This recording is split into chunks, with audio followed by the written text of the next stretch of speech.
The problem is, I think there's a tendency to take it for granted. And I think we became a little bit complacent over the years.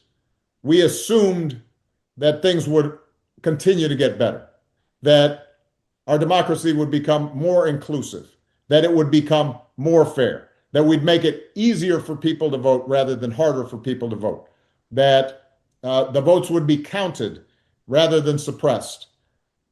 And what we forgot is that history doesn't always move in a straight line, and it's not always two steps forward and another two steps forward. Sometimes it's two steps forward and a step back. And we're in a moment right now where not just gerrymandering, but efforts at voter suppression, efforts at questioning the results of elections, efforts at the executive branch unilaterally doing things that bypass Congress and the people's representatives, militarization of cities, politicization of our justice departments and our military. Those are trend lines that remind us that this precious democracy that we've got is not a given. It's not self-executing. It requires us to fight for it. It requires us to stand up for it. And so as tired as y'all may be a little and missing home and ready to get a change of clothes because you didn't pack enough and all that, I want all of you to be returning feeling invigorated and know that you have helped to lead what is going to be a long struggle. It's not going to be resolved right away. And it's going to require ultimately the American people understanding the stakes and realizing that we cannot take our freedoms and our democracy for granted. You've helped set the tone for that, and I'm grateful for it. To paraphrase President Ronald Reagan, I think it's time to ask, do you honestly feel better off today than you were at the beginning of the year? In the past few weeks, President Donald Trump cheated at golf in Scotland on the taxpayer dime, announced a $200 million White House ballroom to host his rich donors, finalized a Qatari grift for his new Air Force One, waddled around the White House roof like a lost old man, and talked about how his old pedophile pal Jeffrey Epstein stole a 16-year-old spa worker from Mar-a-Lago. How much of that time did he spend actually focusing on the economy? On bringing prices down, like he promised to do on day one? Look, for years, the Trump industrial complex has been ruthlessly effective at painting Democrats every which way. I'll admit, we didn't do nearly enough to define ourselves before allowing them to define us. In fact, we did some research the other month and found the number one word associated with the Democratic Party was weak. Now, I know that's not the case. We're the party of the working class, the small business, the farmer. Before leading the DNC, I headed up the Minnesota DFL, and you know what DFL stands for? Democratic Farmer Labor. We're the party that says we don't want to dismantle the VA or fire vets from their jobs. We want the men and women who put their lives on the line for our freedom to be able to find an affordable home or get care after they've served. We're the party that promises, if you're going to work your butt off for decades, then you shouldn't have to worry about some snake oil salesman blowing up your Social Security. And now it seems we're the only party that still believes the Constitution matters. Get off our streets! Get off our streets! Get off our streets! Get off our streets! Get off our streets! Why are you here? You're trying to arrest innocent people? What's your purpose? What's your goal? What's the motive? Why won't you show your face? Like, do you look yourself in the mirror and think I did a good job today?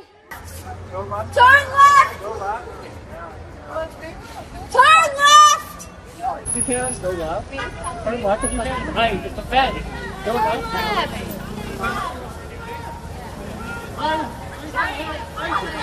Turn left if you can. Turn left if you can. Right now, Is that Langston? Yeah. trying to get people to turn left to not go down 14th Street. There's a random search right now. They've pulled over about 6 cars. We've seen 2 people get detained, one by ICE, one by the police.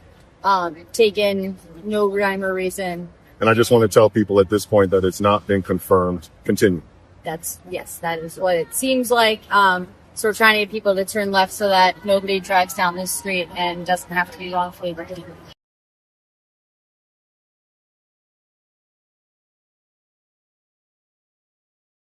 But it doesn't matter what I know. It matters what people think.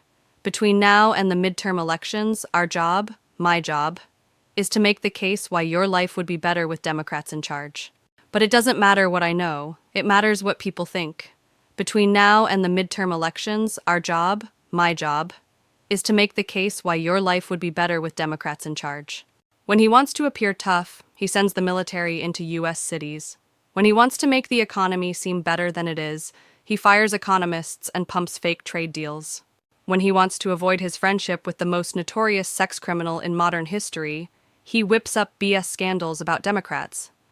Meanwhile, the latest labor report shows the past 3 months as the weakest stretch for jobs since COVID-19. America's small business backbone is being ground into dust. Farmers are shutting down operations, families are paying more, getting less, and sitting up at night wondering if their job will be there for them next week. Well, good afternoon and live from Texas, this is the Will Cain Show. Get results, take action. It tends to produce results. 43 people arrested just yesterday in our nation's capital following President Trump's crime crackdown. The president doubling down on making D.C. beautiful again. We're going to also fix up a place called Washington, D.C. We're going to make it so beautiful again. You're going to see a big change in Washington crime stats very soon. Oh, they're not the stats that they gave, because they turned out to be a total fraud. The real stats, the stats went through the roof. We think the Democrats will not do anything to stop crime, but we think the Republicans will do it almost unanimously. So we're going to need a crime bill. We're going to have this in good shape. And don't forget, in the border, everyone said it would take years and you'd have to go back to Congress. I never went to Congress for anything. I just said, close the border. And they closed the border. And that was the end of it.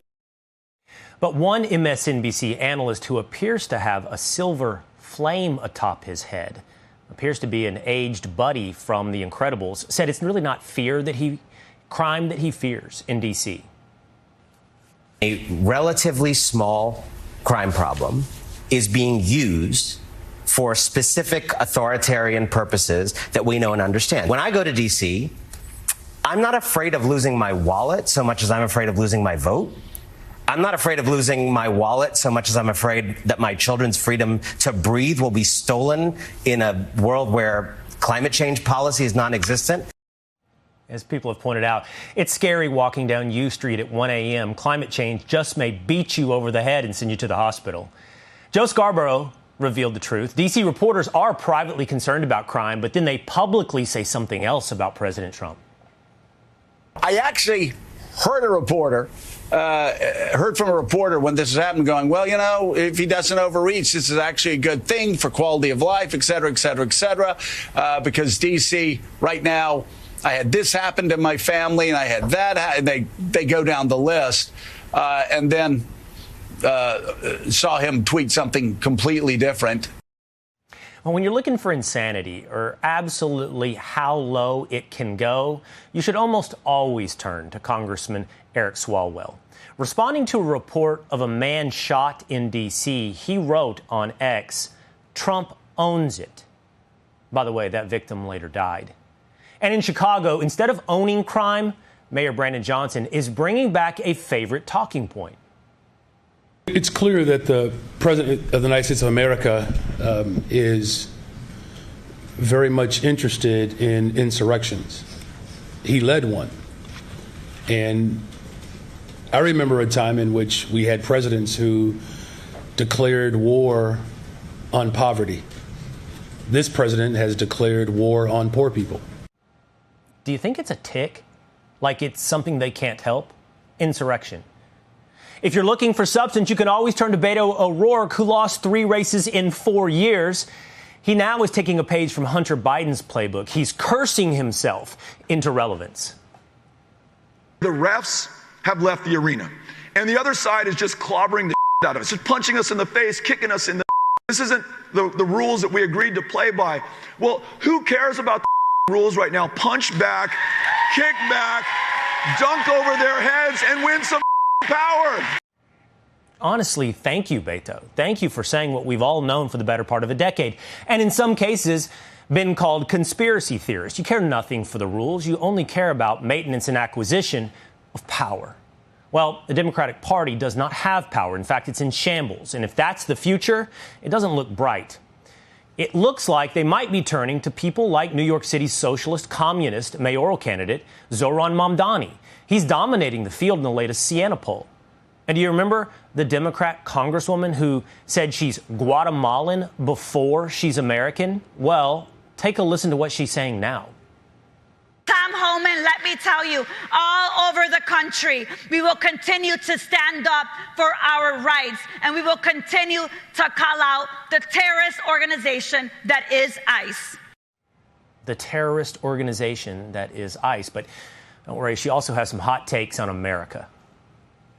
For me, being an American is the ability to dream, to love, to have dissent, to be able to organize and build a kind of solidarity that recognizes the good and the bad of the formation of this country, that is willing to reckon with how we have used colonialism to harm others, especially in the Western Hemisphere, and begin to think about and imagine creatively what reparations look like. We haven't always been great. Well, she loves America.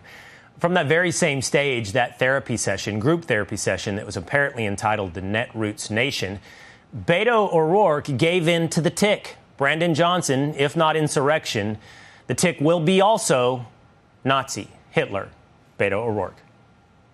Remember, Donald Trump promised us he would be a dictator on day one. He promised us that if you vote in the 2024 elections, that's the last time you'll ever have to cast a ballot. It took Hitler just 53 days to destroy German democracy. All right, well, we cannot talk about the Democrat Party without mentioning their most popular cheerleader, and that is Texas Congresswoman Jasmine Crockett.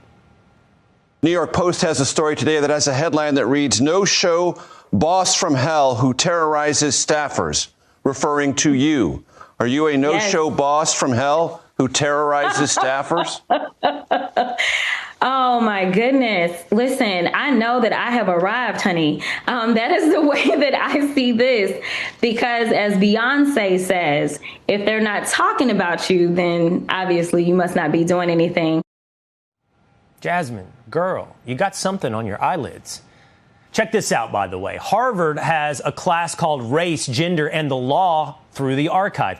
Its course description reads, quote, "From the First Lady Michelle Obama to political mastermind Stacey Abrams to Vice President Kamala Harris, black women have left their stamp on the 21st century politics and grassroots organizing." Stacey Abrams, like Beto O'Rourke, losing her way into national prominence.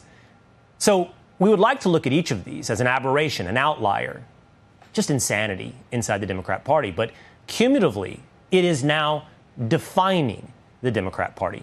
Joining me now is former White House Deputy Chief of Staff and Fox News contributor Karl Rove. Karl, do you disagree with that? I mean, look, it's one after another, and it's the loudest and most popular, most celebrated voices. And this is what they think of America. Yeah, absolutely. First of all, let me say I'm disappointed in you. You're a fellow Texan, and you fell for that stupid fake name of Robert Francis O'Rourke.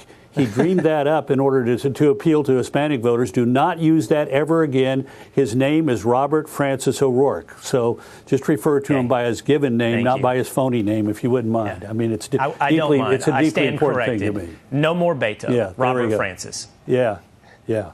No, this is the problem that the Democrats face today, is that they are exuding an image and an emphasis that is far to the left of America and is not helpful to their electoral chances. And it's not just simply, the sort of the second tier that you're talking about with, Jasmine Crockett, who incidentally, when she was in the Texas House of Representatives, the building over my shoulder, she was considered a joke. She would show up to say things that were outrageous and then disappear. Not a constructive person at all. Terrible to work for, and a nothing. And now she's the face of the Democratic Party in many respects. Gavin Newsom, here's a guy who the more he is seen on the scene, the more he sounds like some of the clips you had there of Robert Francis O'Rourke and others. So the Democratic Party is in the moment where many people in the leadership of that party have decided that the way to win elections is to go further to the left, get uglier, more angry, more profane. And that's not where America is. That's not where the people who win in sort of red states like Brashear of Kentucky or in purple states like Shapiro of Pennsylvania, that's not how they conduct themselves. And if the Democrats, unfortunately, I think they're going to get stuck with Mamdani being their party's face because he's going to be going into 2026 because if he wins the New York mayoral race, he's going to dominate the election coverage in November. And lots of people are going to say, is that what the Democratic Party really stands for? And the answer is yes, Carl. I mean, look, James Carville, who has appeared with you on many occasions and appeared here on the show, likes to pretend with me that the Democrats have a deep bench. But if there is respectable politics on the left, you point out Josh Shapiro in Pennsylvania, they are far drowned out by the profane that we just played. And it's increasingly clear they're the aberration. They're the exception. This is the norm of what it means to be a Democrat. Yeah. Remember how in 1984 the Democrats nominated Walter Mondale, who was a liberal, but a traditional liberal, but pretty left-wing in his views. In 1988, and they lost. 1988, they nominated a technocrat who was very liberal, Michael Dukakis of Massachusetts. In 1992, they nominated a guy who said, I want to put more police on the street and people on welfare ought to work. And guess what? They won. And the Democrats, I think, are going to go through a cycle where after nominating Kamala Harris, if they go that same direction in 2028, they're destined to lose again because that is not where America is, and they will lose the independent swing votes who helped elect Joe Biden because they thought he was a transitional figure and then voted for Donald Trump because they were sick of what they saw in the most transformational president since LBJ self-described. Right. All right. Good to see you. Thank you, Carl. I stand corrected. It will forever be Robert Francis O'Rourke. Thank you. Thank you, Will. Thank you. Appreciate it. It's almost as though, since coming into power, Trump and his allies in Congress have done everything possible to stop America from being great. They caused unnecessary economic tariff chaos and then, with their debt-ballooning budget, followed it up by ripping healthcare and food from those who need basic lifelines to make it through tough times. All to give lucrative tax windfalls to the most extreme elites, the richest of the richest of the rich. They attacked construction jobs, rural hospitals and nursing homes. They're raising energy prices, grocery prices, clothing prices, car prices. The list goes on. And Trump said foreign countries would eat the tariff costs. Nope. You're eating the costs. No press conference or talking point or billionaire-controlled AI bot can convince your bank account of something that's not true. The thing is, we all want America to be great. But Democrats measure greatness by how many people have health care, how many families can find childcare that doesn't break the bank, how many young couples can get keys to their first home, how many people with amazing ideas can turn those ideas into businesses. Let's not forget, the Republican Party, some of us still remember, did big things. We didn't always agree, and we fought bitterly at times, but at least they tried. They actually invested in stuff that matters to people, like building the interstate highway system, creating NASA, and knocking out polio. Hell, even President Richard Nixon created the EPA to make sure air is clean and water is safe. Now, the Trump administration is green-lighting forever chemicals in your water. These are the people who ran on Make America Healthy Again. Nobody should feel like they have to cover for Trump anymore. You deserve better. Plus, he already has a cartoon villain squad covering up for him every day with the Epstein files. Good?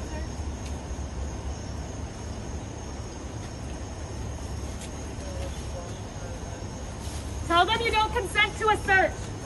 Sir? Tell them you don't consent to a search, please. Sir? Can you hear me? Did you get his name? Tell them you do not consent to a search, please. Did you hear me?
If you're disillusioned by politics, think that this government is captured by the ultra-elites, or believe the system is broken and screwing you over, you're right.